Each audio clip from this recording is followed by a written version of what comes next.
Hey, how's it going? RetroPixel here with an updated room tour of 2017. If I'm doing anything that is retro game related or online presence of any sort, it pretty much happens here. Anyways, let's get right on into it. Alright, starting off we have the green screen. This thing is primarily used pretty much for thumbnails. I've done the odd live stream from it. It's not really my thing. I'm not too good at that specific type of videography. But this is great for thumbnails, and it's something that I encourage amateur filmmakers to try doing, because once you get the hang of editing with a green screen, it's actually quite fun. Alrighty, shelf with some loose ends, some wall art. You'll see quite a bit of wall decorations throughout the video, because I like to have some sort of non-boredom on the walls. Anyways, anything that's being used on a regular basis or going to be discussed in a video ends up on this table here.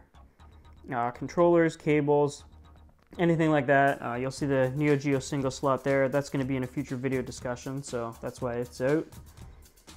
Let's see, buffalo chicken chunks. No, that's not it. It's just a nice tidy way to hold extra cables and batteries and that kind of thing.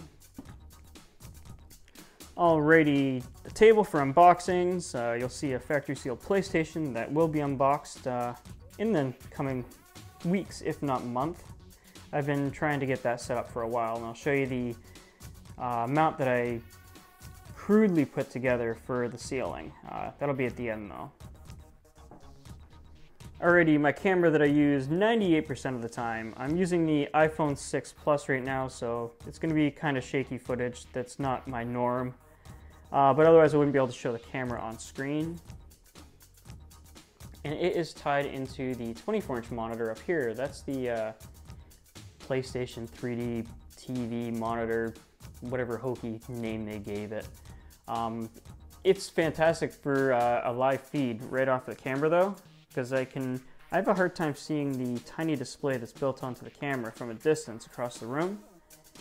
Being able to view it on that from across the room is fantastic. You know you're getting the shot just right, and not having to go back and redo it again and again and again.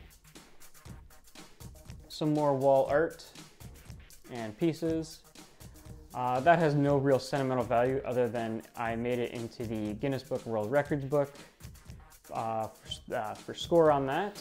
Other than wise, it really doesn't have any sentimental value at all. It's a horrible game. Sega sign looks fantastic when it's plugged in. It's probably one of my favorite pieces on the wall. Bright light. Alrighty, another camera that I'll be using when I'm out and about. The Hero Session 4, I believe, is the name for this one. It's actually just been re-released now as a newer model, so this is the older version if you were at all curious. My editing rig here is the 2015 MacBook Pro 15-inch.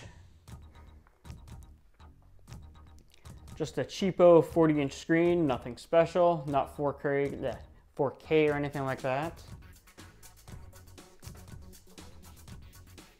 Here's where I get all the consoles set up. Anything that I'm using gets tied into this rack here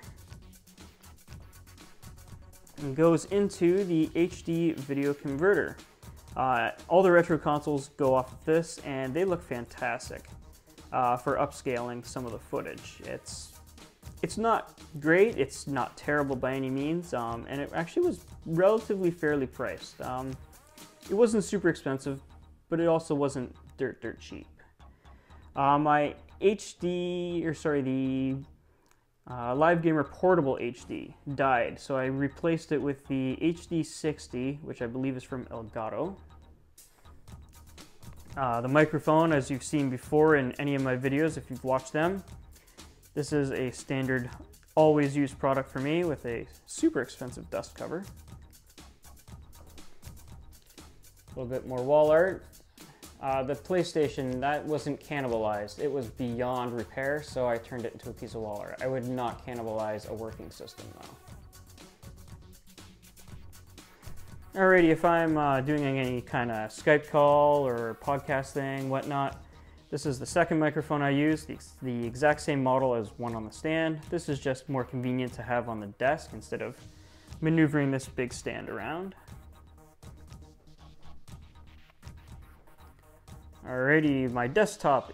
There is a ultra wide monitor. You'd think I'd use it for video editing, but no, it's actually more convenient to just go right off of the MacBook because I can take it wherever I want in the house or on the go, and it's a seamless process instead of tying into this big monitor here.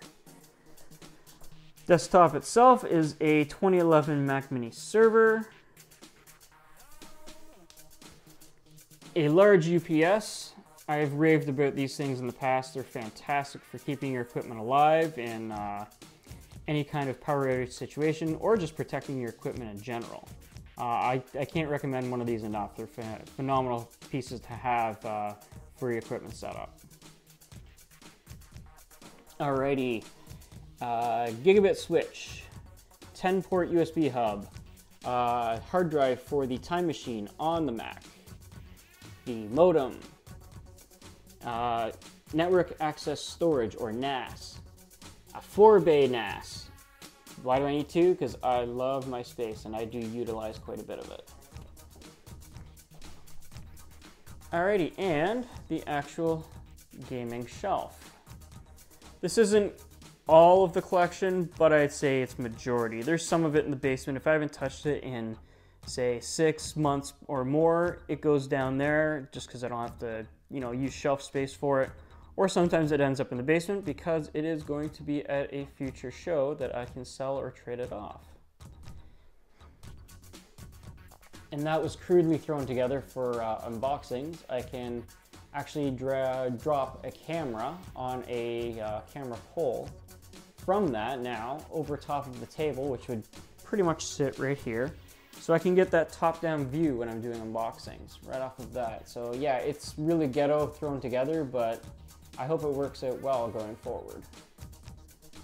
Anyways, that is my setup. That is how I'm going to be doing any of my video recording, video capturing, anything of that sort.